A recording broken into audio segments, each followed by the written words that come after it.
We've been here since early morning, praying for a miracle. Tonight at 9 p.m., the family made the heartbreaking decision to remove life support. 3 college students, full of life and with bright futures ahead, are gone. They were struck while trying to cross a street just blocks from their university. The driver, police say, was also a college student, allegedly speeding in a Porsche. After hitting the victims, he didn't stop. He didn't help. He drove away to call his father. In court, his lawyers said the young man panicked, didn't know what to do, and later walked back to the police station. But the emotions in the courtroom were overwhelming. Families who received the call no parent ever wants stood face to face with the person accused of taking their children's lives. Prosecutors called his actions reckless, thoughtless, and a complete disregard for human life, demanding the highest bail.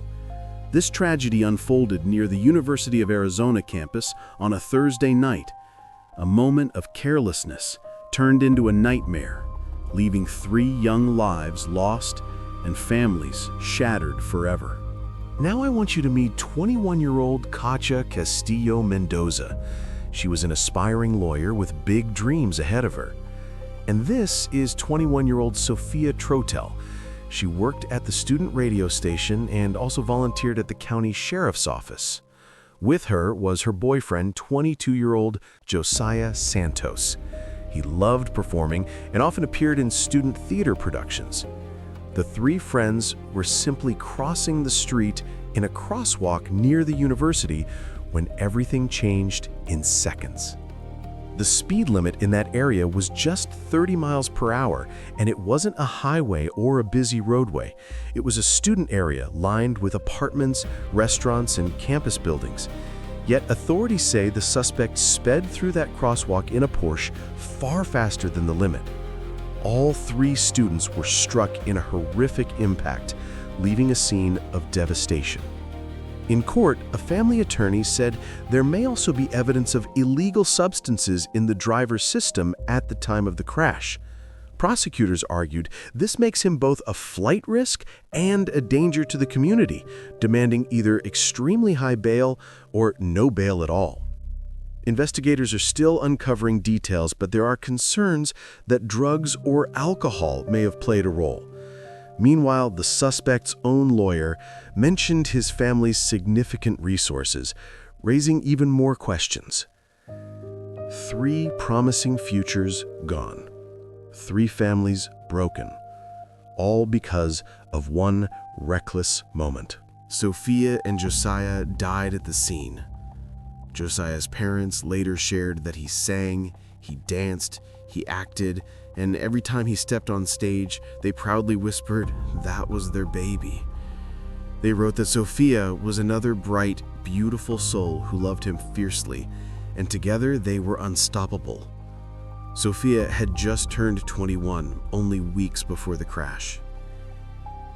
Katya was rushed to the hospital, where her family fought for days, praying for a miracle. But on November 1st, they faced the decision no parent should ever face. They removed her from life support as her family stood by, shattered and heartbroken. A GoFundMe described Katya as one of the sweetest, kindest souls, someone whose warmth and light touched everyone she met. 3 young lives, 3 dreams, 3 futures, gone in an instant. The alleged driver, 19-year-old Luis Jean Artal, appeared in court facing 3 counts of second-degree murder and 1 count of leaving the scene of an accident involving death. He showed little emotion, sitting beside his attorney, mostly looking down as grieving family members spoke. Katya's sister called from the ICU after saying goodbye to her sister forever and told the court that losing Katya broke their family. She said he didn't just take her life, he took a piece of all of ours and begged the judge for the highest bail possible. The suspect was driving a 2019 Porsche Boxster. Those cars can cost around $60,000, and the driver was only 19. Records show he had no criminal history, and this was the first time he ever faced serious charges. Yet now he stands accused of 3 counts of second-degree murder. Authorities believe he may have had drugs or alcohol in his system when the crash happened. But what made this even more disturbing was what he did moments after impact. Instead of stopping to check on the victims, he allegedly sped away. According to his lawyer, he panicked, went back to his apartment, called his father, and then walked to the police station only after speaking with him. His father reportedly told him to go back and find the police, no matter how. Rather than helping the students he had just struck, he left that scene behind. Prosecutors say his family appears to have significant wealth. He is from San Francisco, and his father reportedly owns a successful business. His attorney argued that this means he is not a flight risk. But for the families left grieving, financial privilege means nothing against the weight of their loss. 3 lives gone forever and a community left searching for answers. The defense argued that the suspect was a student with a life rooted in the community. They said he had an apartment near campus and that his father flew in to be present at the hearing. If he lost his current place, his family was ready to rent another apartment, and his mother would move from California to stay with him. According to his attorney, there was 0 flight risk. He insisted the young man would remain in the state, attend every court hearing, and face the process. The lawyer emphasized that the family had dedicated significant resources hiring their legal team and making sure he stayed local. They claimed this support system proved he would not run. But for the grieving families, hearing about his comfort and support while their children lie in graves must have been unbearable. The defense also said the suspect turned himself in less than an hour after the crash. But for the families, that hour was everything. In those critical minutes, 3 students lay dying, while the driver sought advice instead of help. The attorney acknowledged that he would face consequences, yet they asked the judge to set bond at $50,000. 3 lives lost, 3 families shattered, and now the court must decide what accountability looks like. The judge set bond at $250,000 cash. If he manages to post it, the 19-year-old will not be allowed to drive or consume alcohol or drugs while released. He also cannot have any contact with the families of the 3 victims. This hearing was emotional and tense. Family members directly confronted the suspect, describing their grief and urging the court to hold him accountable. A criminal defense attorney explained how rare it is to see such emotional testimony at a bond hearing. Usually these hearings are quick and procedural, but not this one. 3 young lives were lost, and their families stood in court fighting to make sure the person accused of killing them does not walk free easily. Meanwhile, the defense stressed the suspect's age, his family's resources, and their claim that his mother would live with him if released. They argued he is not a flight risk. But the courtroom was filled with heartbreak, anger, and disbelief as prosecutors and loved ones reminded the judge of the devastation left behind. The suspect left 3 students dead and families shattered. Now he waits to see if he will remain behind bars as the case moves forward. Now the hearing turned to a different debate. The defense argued something unusual. They tried to use the suspect's wealthy background as a reason to lower his bond. They claimed his family's resources meant he would stay in the state, not flee. But legal experts pointed out that normally, prosecutors argue the opposite. Wealth can help someone disappear. The defense tried to spin it as stability and support. They said his family could get him housing and his mother could move to Arizona to supervise him.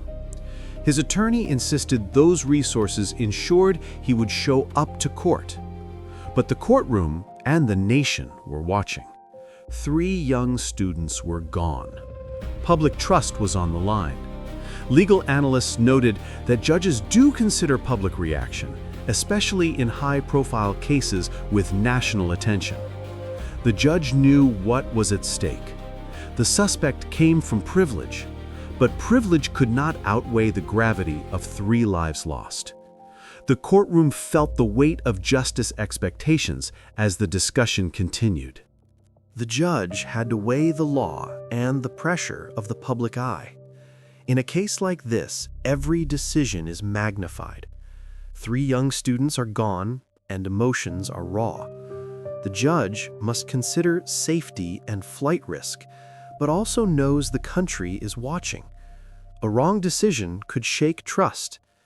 As the tragedy was discussed in court, the chilling reality was repeated. The driver hit the students, then drove away.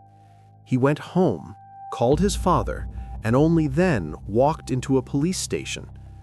The defense argued he was young, panicked, and simply didn't know what to do. But the prosecution made it clear: ignorance is not a defense. At 19, he had a legal and moral duty to stop. Instead of helping, he left 3 injured young people in the street. The legal expert explained that immaturity can be a mitigating argument, but it cannot erase responsibility. In that moment, whether he fully understood the severity or not, the damage was done. 3 futures were gone, and families left in unimaginable pain. The courts will now determine whether panic excuses leaving lives behind on the pavement. The defense tried to frame the suspect as a young kid who made a terrible mistake.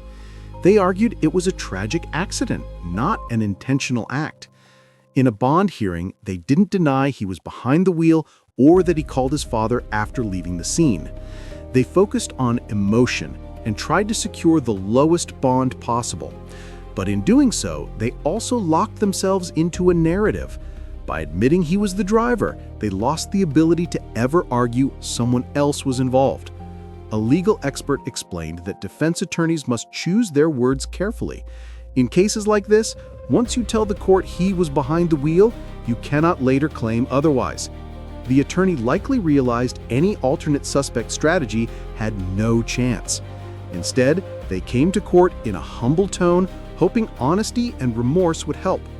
But for the families who lost 3 young lives, no strategy, no explanation can bring back what was taken.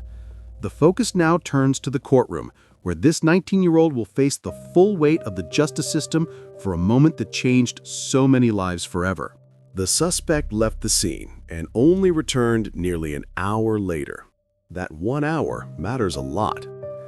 The defense says he panicked, drove home, and then walked into the police station after talking to his father. But prosecutors and the victims' families point out something critical. If he had stayed there, officers could have tested him immediately. They could have known whether alcohol or drugs played a role. Instead, he disappeared for almost an hour, and during that time, anything could have happened. He could have sobered up. He could have consumed something after the crash. There is no clear way to know. That creates a major challenge for both sides in court. If prosecutors want to argue he was intoxicated while driving, they now must prove he was impaired at the moment of the crash, not sometime later. And if the defense tries to argue he wasn't impaired at all, they face the question, why did he leave and not call for help? That hour gap hangs heavy over the case. It leaves doubt, suspicion, and a painful question. If he had stayed and called for help, would any of those students have survived? 3 lives were lost. One choice made everything worse. The investigation now zeroes in on that missing hour and what truly happened during it. Even the defense doesn't deny he was the driver. Now their focus shifts to what comes next. In a case like this, lawyers look at every possible angle. But the idea of another suspect is gone. And the victims were in a crosswalk, making it nearly impossible to argue fault belongs elsewhere. So the defense strategy becomes mitigation. They will likely pursue mental health evaluations, substance abuse evaluations, and try to show this was out of character. They will search for experts to say he is not a danger to the community.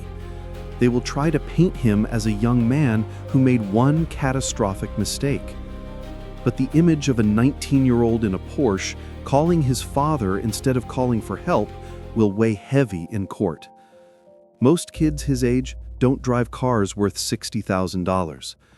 Prosecutors may frame him as someone who thought he was untouchable, speeding through a college area and then fleeing to protect himself. Jurors may look at him and see privilege and carelessness. The defense knows they must fight that perception, because to many, watching this case, 3 promising lives were lost while a wealthy teenager drove away, made a phone call, and tried to shield himself from the consequences. Now a jury will one day decide whether panic and youth can excuse a moment that changed everything. Defense now knows it must get ahead of the rich kid narrative and show redeeming qualities. They will investigate any philanthropic contributions or community work that can humanize him. They will gather evidence of good character to balance the jury's impression of privilege. As a college student, he is young, and the defense will emphasize that in mitigation. If families sue civilly, the defendant will be the primary target for wrongful death claims. Attorneys will explore whether parental assets can be reached through shared investments or beneficiary arrangements. Lawyers will also review doctrines like the family car rule and negligent entrustment to see if parents could be exposed. The defense will prepare mitigation evidence to use in negotiations and at trial. Plaintiffs will look for ways to enlarge a civil settlement or verdict to ensure accountability. If handled well, a civil case could have a substantial impact on the family financially and symbolically. The prosecutor charged him with second-degree murder, a bold move for a case involving a car crash. The defense will argue he never intended to kill anyone that night. He wasn't hunting victims.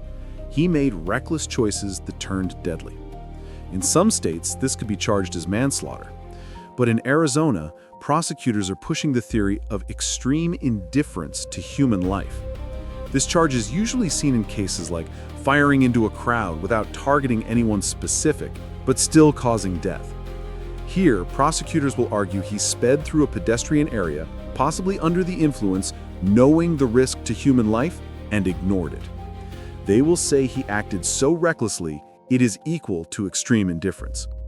The defense will counter that he is a young man who panicked, not a killer. They will push for a lesser charge, arguing this was a tragic accident, not murder. But 3 people are gone, and the law will now decide whether his reckless decisions rise to the level of murder or manslaughter. The prosecutor's approach is unusual for second-degree murder, and time will tell if the charge holds. This case is in its early stages, and investigators are still piecing together details about intent and impairment. 3 young lives were lost, steps away from the University of Arizona. Families are grieving, a community is shaken, and a 19-year-old now faces the possibility of decades behind bars. As the legal process continues, he is scheduled to return to court for a preliminary hearing. The world will be watching to see whether this tragedy is treated as a reckless accident or as a crime driven by extreme disregard for human life. 3 futures ended in seconds. Now the justice system must determine what comes next for the young man accused of causing it all.